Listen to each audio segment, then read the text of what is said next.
que, diferente do presidente, né, o indicado do presidente ao Supremo Tribunal Federal, o advogado Cristiano Zanin, ele está olhando com lupa ali, está dando luz de sol, principalmente essa bancada evangélica, nessas articulações, nessas conversas que ele tem feito aqui em Brasília, em almoços, jantares, esses encontros com os evangélicos têm se tornaram frequentes nessa semana agora, né? Cristiano Zanin, então, incluiu uma parada evangélica nessa peregrinação em busca de apoio para sua indicação no Supremo Tribunal Federal, que foi feita pelo presidente nos últimos dias, né? E Zanin, então, causou uma boa impressão, inclusive num almoço que participou, que aconteceu nessa semana, e 3 congressistas que têm uma boa interlocução com pares parlamentares dessa fé, né, que são 3 congressistas que conversam muito com a bancada evangélica,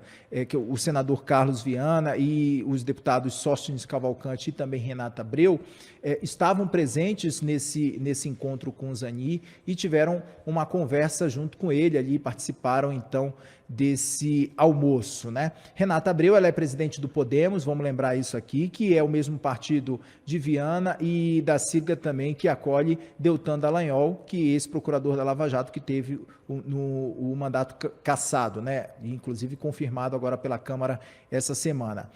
Um notório, o Dallagnol é um notório, sim, opositor ao governo Lula.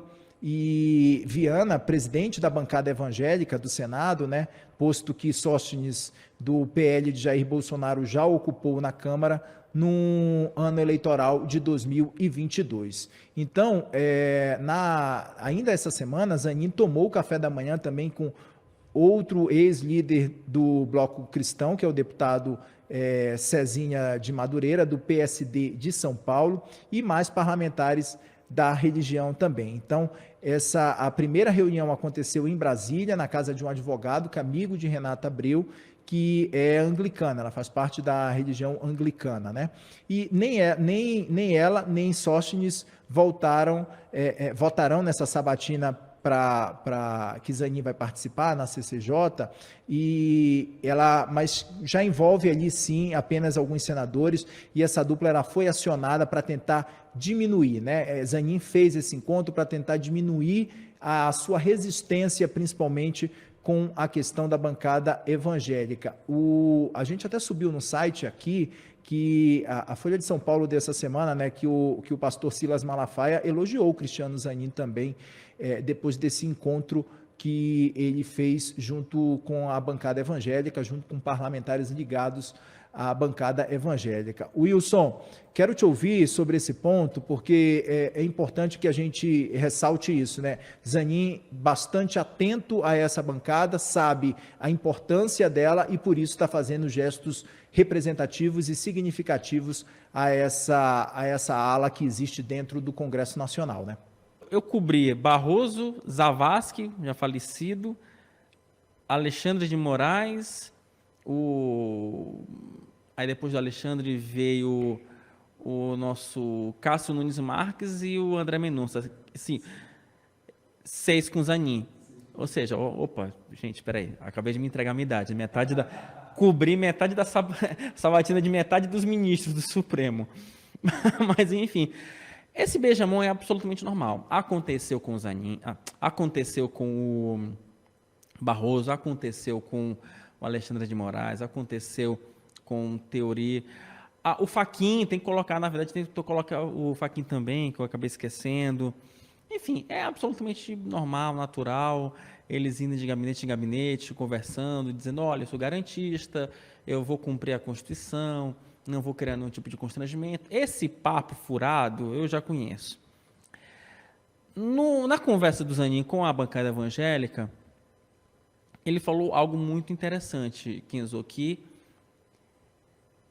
mas também que não é novidade, que ele foi questionado sobre a questão do aborto, e aí ele disse basicamente que esse é um assunto do Poder Legislativo. O engraçado é que troca ministro, entra ministro, a justificativa acaba sendo a mesma.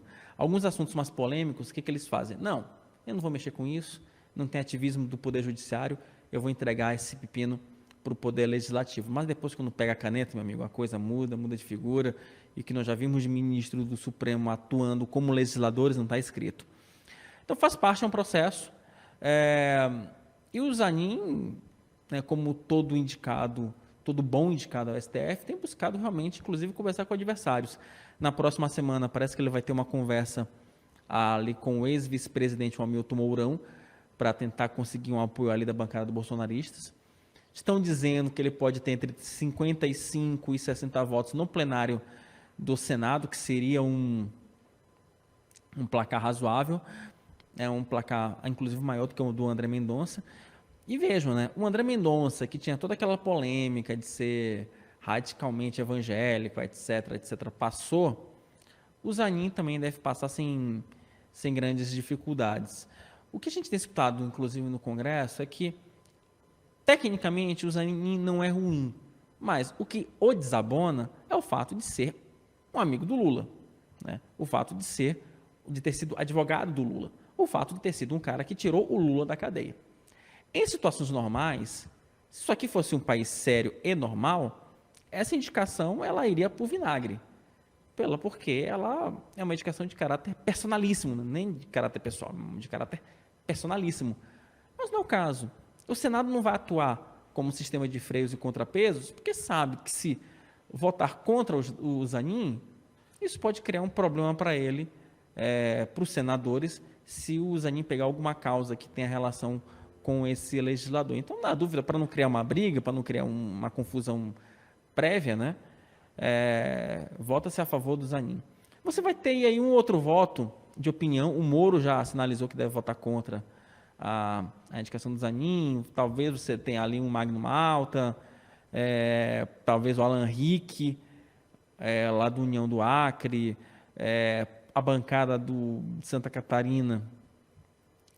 Essa deve votar em peso. Talvez só a Ivete da Silveira vote a favor, mas o Jorge Seife é possível que vote contra a indicação do Zanin, mas assim, mas deve ser um outro voto, que ele vota mais para marcar opinião, marcar posição, mas que não vai fazer falta no final das contas. E muitos senadores, inclusive, de oposição já sinalizaram isso, né? Que não tem como se opor e vão votar favoráveis, sim, porque sabem do telhado de vidro, né? Assim, vão se opor a um integrante do Supremo Tribunal Federal e eles sabem dessa relação que precisa ser feita e costurada e já estão dando, sim, como um indicado que vai ser aprovado na CCJ e também no plenário pela maioria simples ali dos senadores também. Wilson.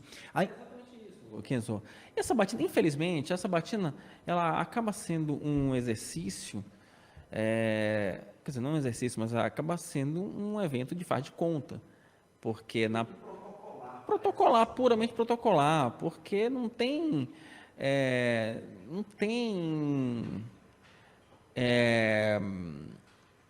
utilidade alguma.